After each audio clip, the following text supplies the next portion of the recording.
मुलांच्या पार्टीजसाठी veg spring roll घरी कसे बनवायचे आणि तेही त्यासाठी लागणारी शीट घरी कशी बनवायची याची रेसिपी आज मी तुमच्याबरोबर शेअर करणार आहे। तर चला रेसिपीला सुरुवात करूया। शीट बनवण्यासाठी आधी आपण एका बाउलमध्ये 1.5 कप एवढा मैदा घेतला आहे। आता तुम्ही इथे वाटीचं प्रमाण घेतलं तरी काही हरकत नाही। त्यात मी चवीनुसार मीठ आणि 2 टीस्पून एवढं थंड तेल घातलं आहे आणि आवश्यकतेनुसार पाणी घालून आपल्याला हे पीठ मळून घ्यायचं आहे। आता इथे हे पीठ आपण चपातीला मळतो ना त्या प्रकारेच हे मळून घ्यायचं आहे। आता त्याला थोडंसं तेल लावून 10 मिनिटासाठी आपण मुरत ठेवायचं आहे। आता 10 मिनिटाने पीठ आपलं बघा चांगलं मुरलं आहे। एकदा थोडंसं मळून आपण त्याचे छोटे छोटे गोळे करूया। आता हे गोळे काय करायचे आपल्याला पुरीपेक्षा मोठ्या अशा त्याच्या लाटी लाटायच्या आहेत। जर इथे लाटताना तुम्हाला चिकट वाटलं तर सुकं पीठ घेऊन ह्या लाटी लाटून घ्यायच्या आहे। आता इथे मी 3-3चा सेट अशा ह्या लाटी मी लाटणार आहे।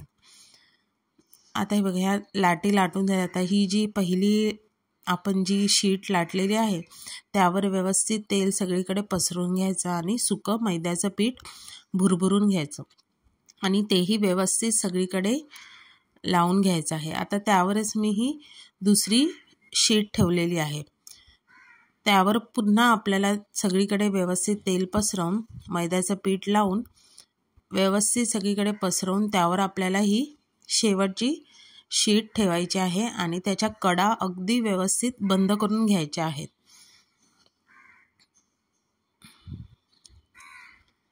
आता काय करायचं पुन्हा थोडं सुकं पीठ लावून आपल्याला ह्याचं चपातीपेक्षा मोठी शीट लाटायची आहे। म्हणजे जेवढी तुम्हाला पातळ जमेल तेवढी ही शीट आपण लाटून घ्यायची आहे। आता इथे बारीक गॅसवर आपण तवा हलका गरम करून घ्यायचा आणि त्यावर आपण जी स्प्रिंग रोलची शीट लाटलेली ना ती त्यावर ठेवायची आहे। आता इथे मात्र भाजताना एक लक्षात घ्यायचं आपल्याला इथे भाजायचं नाही आहे ना त्याच्यावर आपल्याला कुठला स्पॉट आणायचा। एक हलकी गरम झाली की तव्यावरून ती खाली घ्यायची आणि गरम असतानाच त्याचे जे आपण लेयर केलेले 3 शीटचे त्यातले ते लेयर आपण एक एक अलगद सोडून घ्यायचे। फक्त लेयर सोडवताना एक लक्षात काळजी घ्यायची की त्याला जास्त जोरात ओढायचं नाही। अगदी अलगद हाताने आपण त्या शीट काय करायच्या वेगळ्या करून घ्यायच्या। अगदी सहज या शीट वेगळ्या होतात आणि एकदम मस्त बघा व्हिडिओत दाखवल्याप्रमाणे किती पातळ शीट आपल्याला स्प्रिंग रोलसाठी घरच्या घरी तयार करून मिळते। आता ह्या 1.5 कप मैद्यापासून जवळजवळ 15 ते 16 शीट माझ्या तयार झालेल्या आहेत। आता ह्यामध्ये आपल्याला आता मैद्याची पेस्ट बनवायची आहे। त्यासाठी मी 4 ते 5 टेबलस्पून एवढा मैदा घेतला आहे आणि थोडंसं पाणी घालायचं आहे म्हणजे अगदी आपल्याला दाटसर पेस्ट हवी आहे। तर आपण स्प्रिंग रोलसाठी लागणारी भाजीची तयारी करूया। आता यासाठी मी एका कढईमध्ये 2 चमचे तेल घेऊन किसलेलं आलं आणि हिरवी मिरची घालून आपल्याला 1 ते 2 सेकंदासाठी परतून घ्यायचं आहे। आता यामध्ये मी बारीक चिरलेली फरसबी, बारीक उभा चिरलेला गाजर, आता ह्यामध्ये तुम्ही भाज्या आपल्या आवडीनुसार कमी जास्त आणि कुठल्याही इथे वापरू शकता। आता इथे मी बारीक उभा चिरलेला पातळ अशी शिमला मिरची एक मोठी वाटी भरून घेतलेली आहे। कोबी घेतलेला आहे पातळ उभा चिरलेला। शिमला आणि कोबी मिरचीचं फक्त मी प्रमाण ह्यामध्ये थोडं जास्त घेतलं आहे त्यामुळे चव किती सुंदर येते।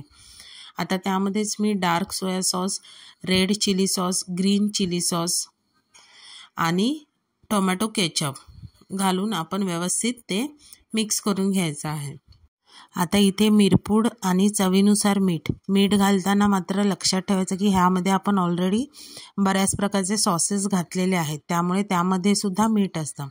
आता फास्ट गॅसवरच ह्या भाज्या आपल्याला क्रंची असेपर्यंतच परतून घ्यायच्या आहेत, त्या जास्त ओव्हरकुक करायच्या नाही आहेत। आता गॅस बंद करून मी कांद्याची पात ॲड केलेली आहे। आता भाजी पूर्ण थंड झाल्यावरच आपण इथे स्प्रिंग रोल बनवायला सुरुवात करायची।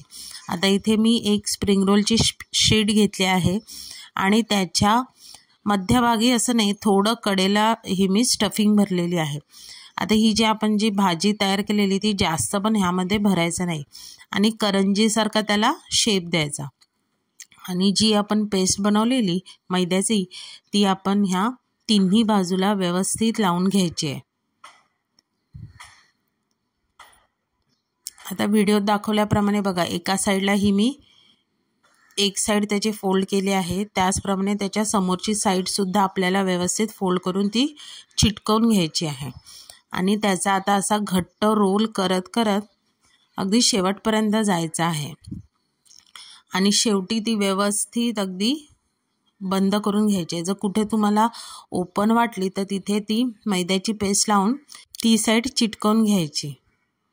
आता हे बघा, अशा प्रकारे मी सगळे स्प्रिंग रोल तयार करून घेतले आहेत. आता स्प्रिंग रोल तळण्यासाठी इथे आपल्याला जास्त कडकडीत तेल नको गरम आहे, अगदी मध्यम असं तेल गरम झालं की मीडियम टू लो गॅसवर आपण हे सगळे स्प्रिंग रोल खरपूस तळून घेऊया. दोन्ही बाजूने गोल्डन कलर येईपर्यंत आपल्याला हे स्प्रिंग रोल तळून घ्यायचे आहेत. आता इथे हे बघा, मी तुम्हाला एक स्प्रिंग रोल तोडून दाखवते. मस्त अगदी यम्मी भाजीने भरलेली, मुलांना आवडेल अशी ही आपली स्प्रिंग रोल तयार झालेला आहे. तर यंदाच्या 31st पार्टीला तुम्ही नक्की हे व्हेज स्प्रिंग रोलची रेसिपी घरी करून बघा.